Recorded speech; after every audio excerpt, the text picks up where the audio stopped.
You will hear a woman being interviewed by a market researcher in a health club about her membership of the club. First, you have some time to look at questions 1 to 5.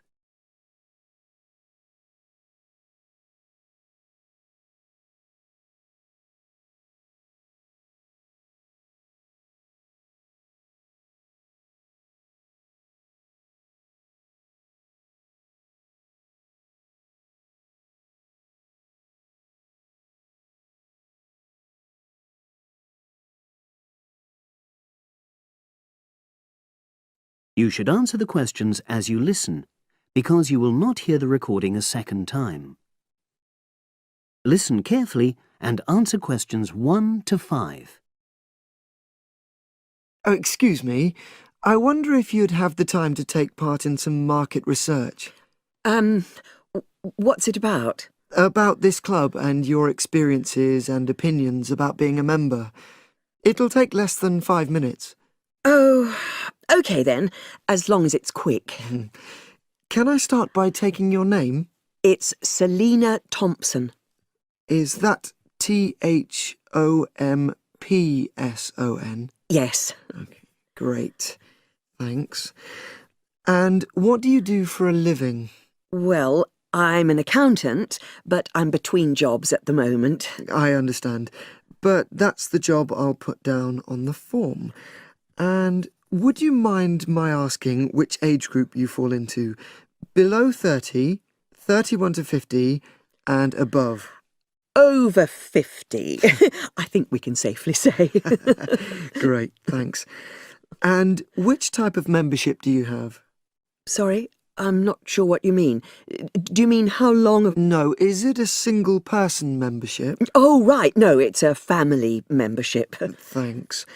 And how long have you been a member? Ooh, let me see.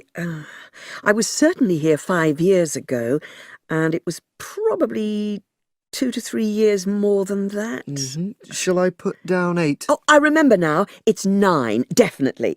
Sorry. No problem. I've got that. And the last question in this first part is, what brought you to the club? Sorry? How did you find out about the club? Did you see any ads? Well, I did actually, but I have to say I wasn't really attracted to the club because of that. It was through word of mouth. So you were recommended by a friend? Actually, my doctor. I'd been suffering from high blood pressure, and he said the club was very supportive of people with that condition, so I signed up. Great, thanks. Before you hear the rest of the conversation, you have some time to look at questions 6 to 10.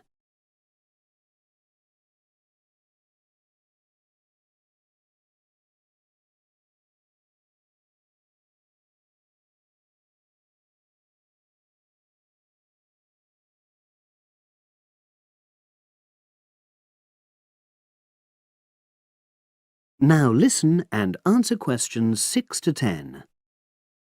Now, for the second part of the form, I want to ask a bit more about your experience of the club.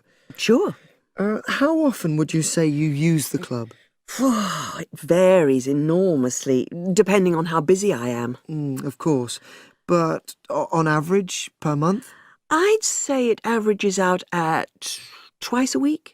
OK, so 8 on average. Yeah, and 4 of those are aqua aerobics classes. That leads me to the next question. Would you say the swimming pool is the facility you make most use of? Fair to say that, yep.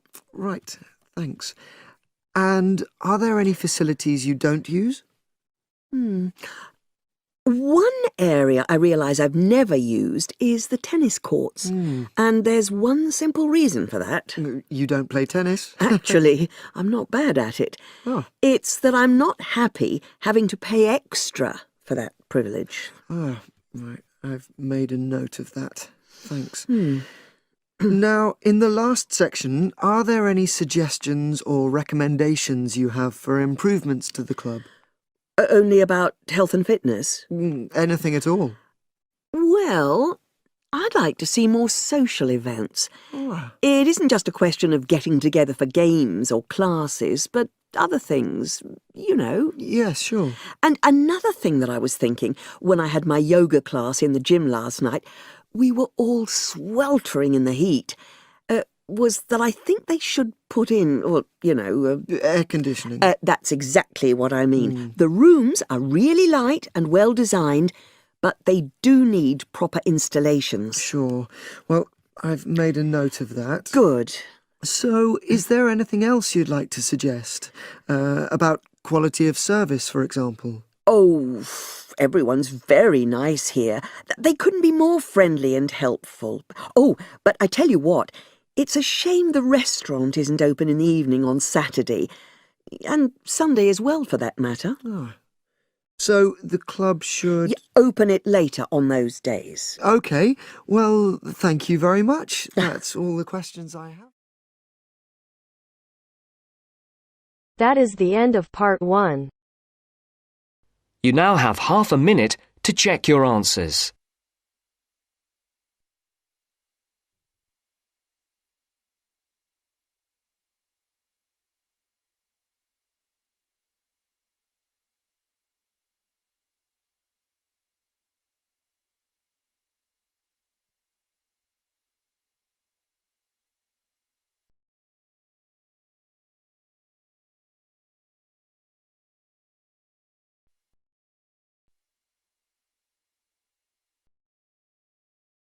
Now turns to part 2. Part 2. Listen to the whole survey in the correct order and answer the questions. First, look at questions 11 to 14.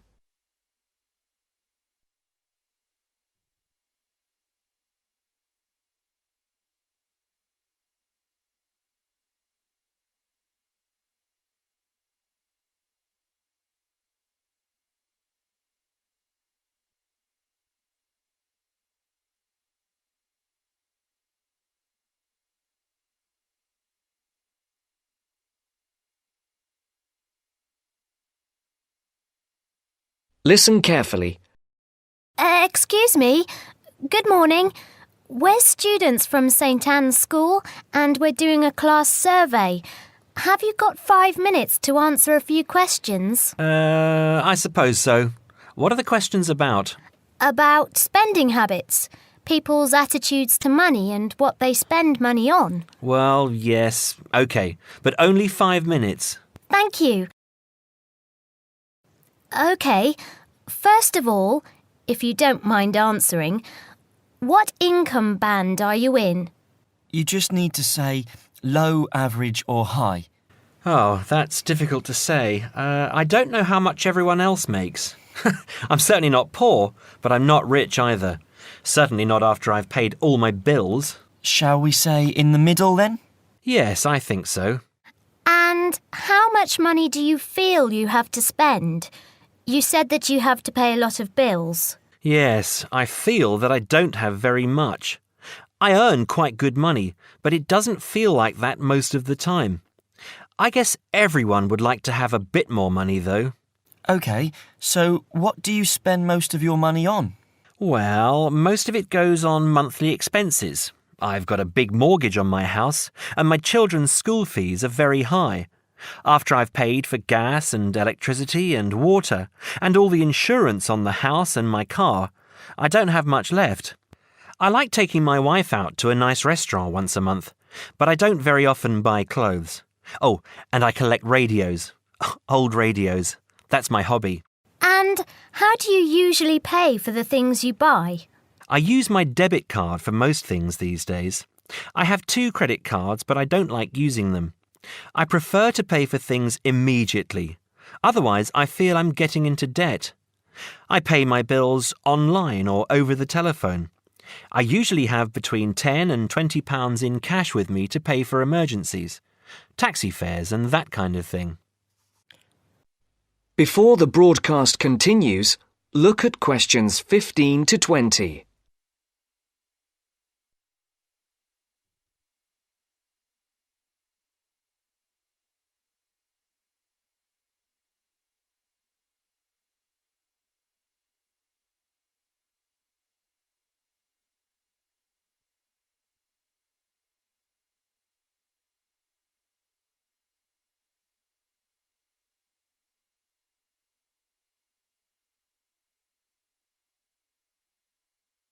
You will now listen to the second part of the talk.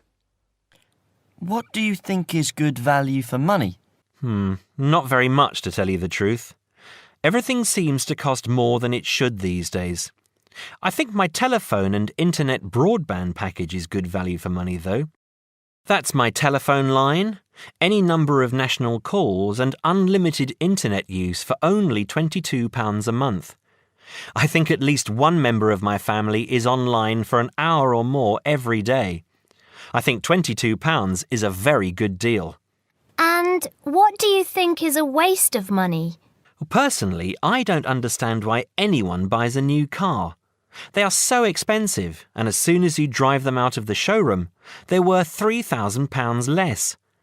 Perhaps I'm just saying it because I can't afford a new car myself, but to me, it seems so much more sensible to buy a good second-hand car for half the money. Do you ever buy anything you can't afford?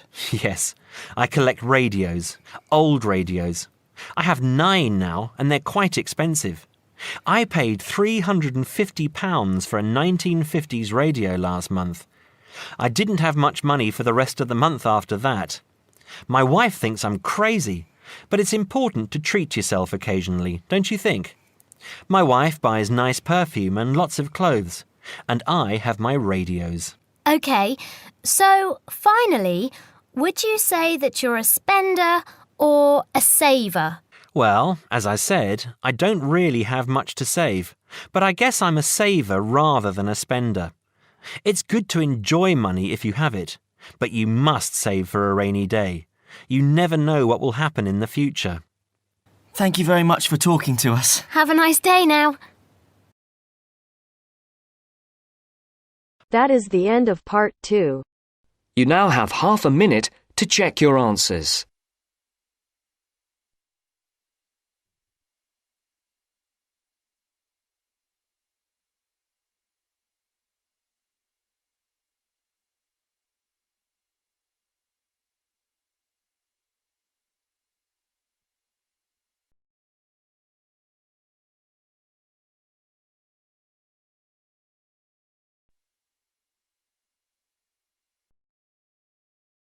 Now turns to part 3.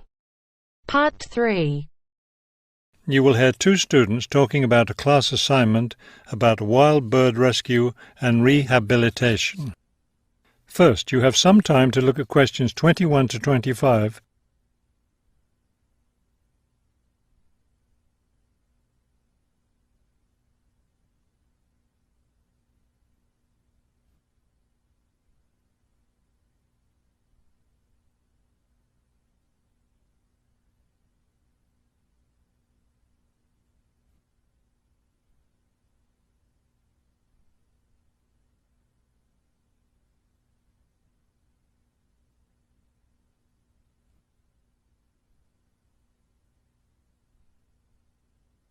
As you listen to the first part of the conversation, answer questions 21 to 25. Okay, let's go over the requirements and see what we have left to do. Let's see. We have to give the professor a written summary of the information we've gathered on our topic, wild bird rescue and rehabilitation. The other written thing we have to turn in is a case study of the rehabilitation of one bird. We have the information on that already. Right. All we have to do is write it up. What about charts and graphs? Do we need to include something like that? I don't think so. They aren't really relevant, but we do have to turn in a list of the resources we used. Naturally. What about videos? I heard some of the other students were doing that. Well, I guess that must be optional, because I don't see it on the requirements list. Okay, we should start planning our class presentation, since that counts for half the grade. We've looked at lots of sources of information, but I think our best source was the interviews we did with the wildlife rehabilitators. Agreed. That and the journal articles. I think we have enough information from those 2 sources for the presentation anyhow. The books we looked at weren't all that helpful. I wonder if we should try to bring in some live birds for the presentation. That would be too difficult, don't you think? But we have lots of photos of rehabilitated birds. We can show those.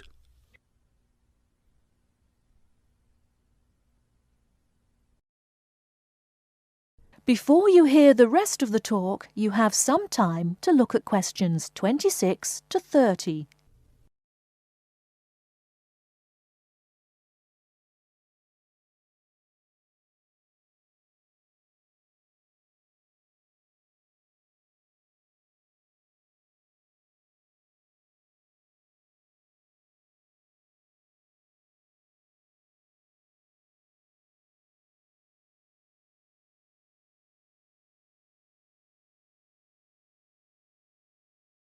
Now listen and answer questions 26 to 30. Now listen and answer questions 26 to 30. Right. OK, I think we should start by talking about how to rescue a bird. Probably first we should help people understand which birds need rescuing. Yeah, that's really important. Because a lot of times people see a baby bird that's all alone, or they find a bird sitting on the ground and they think it needs to be rescued. And usually those are just baby birds learning to fly.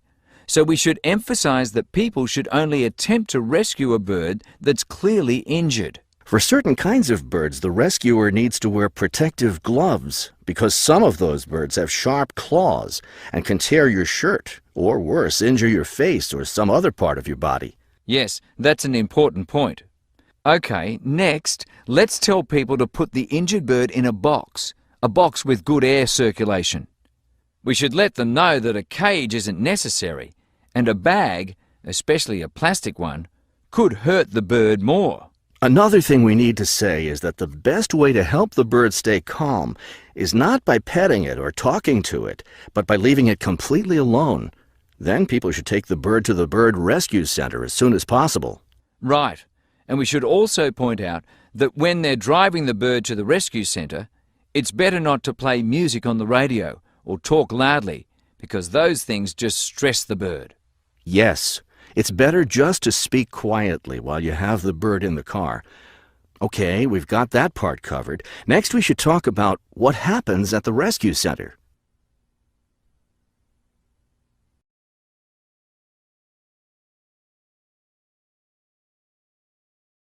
That is the end of part 3.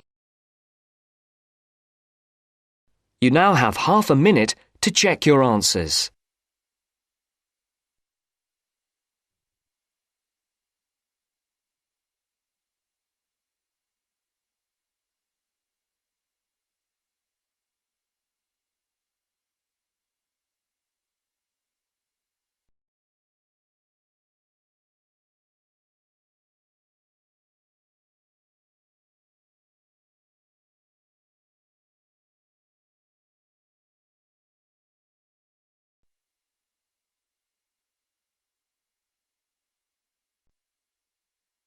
Now turns to part 4. Part 4. First, you have some time to look at questions 31 to 40.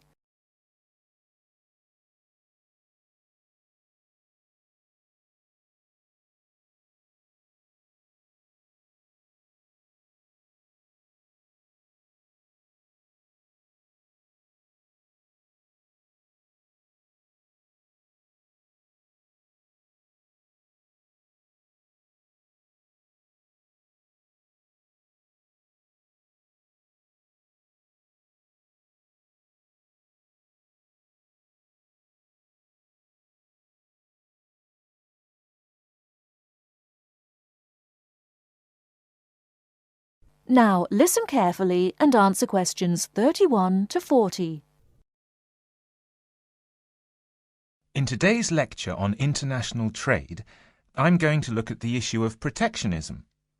I'll start off with a definition of protectionism and then go on to look at the methods countries have used to protect their economy. Following this, I'll look at the advantages and disadvantages of protectionism when compared to free and open trade. So let's define protectionism. Protectionism, at its simplest, is the opposite of free trade.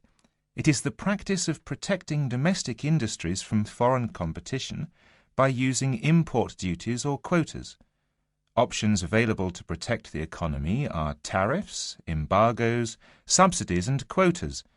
Let's examine these in turn with some examples. Tariffs are one form of protectionism. It is a tax which is applied to imported goods, but not to home-produced goods. The idea is to make the imported goods more expensive than the home-produced ones, so that consumers buy home-produced items. An ongoing example of protectionism via tariff is between Britain and the USA.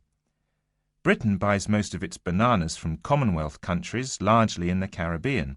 However, the USA owns banana plantations in South America. In 1999, Britain refused to buy bananas from South America, so the US government put tariffs on some British-produced goods. The most famous example was a tariff of 100% import tax on wool products from Scotland brought into the United States. The next method of protectionism is embargoes. An embargo is a complete ban on the import of certain goods. For example, following the Cuban Revolution in the 1950s, the USA banned the import of Cuban cigars. Unfortunately, Cuban cigars are the finest in the world, and there is consequently a thriving black market in Cuban cigars in the USA. As we can see in the example, embargoes can lead to a black market, or unofficial economy, if people want the goods badly enough. Subsidies are a way governments support industries at home with money or tax breaks in order to allow them to compete better with foreign companies. In 1994, the French government provided its national airline with a £2 billion subsidy in order to help it compete with low-cost airlines.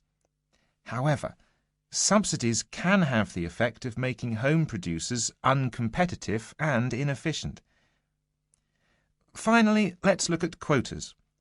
A quota system allows a certain quantity of goods to be imported from other countries.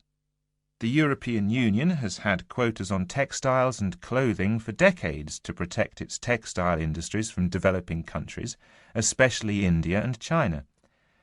Understandably, developing countries say that this is unfair and against the principles of free trade. Let's move on now to the arguments for and against protectionism. For trade to flourish between countries, the benefits from trade need to be equally balanced. Where a country feels that it's not getting a fair share of the trade, or that it is somehow disadvantaged, it might employ one or more of the methods of protection. There are at least 4 arguments that may be given for using protectionism. Firstly, to protect employment in the home country. The simple view is that if imports are stopped, then jobs will be saved and even created at home. Secondly, to prevent unfair competition. It is often said that developing countries have the advantage of cheap labour costs in their countries, and that they use this to undercut the price of the same goods produced in richer nations. A tariff might be applied to even out this imbalance. Thirdly, to protect new industries. A new industry, particularly one in a developing country, might not be able to compete with long-established industries elsewhere. Tariffs and quotas give new industries the chance to build up production to the point where they can compete. Fourthly, to raise money. Tariffs were once used as a way of raising revenue for the government. In modern countries, they are now seldom used for this purpose, as the damage to trade often outweighs any immediate benefits. Now for the arguments against protectionism, which are perhaps simpler to summarize.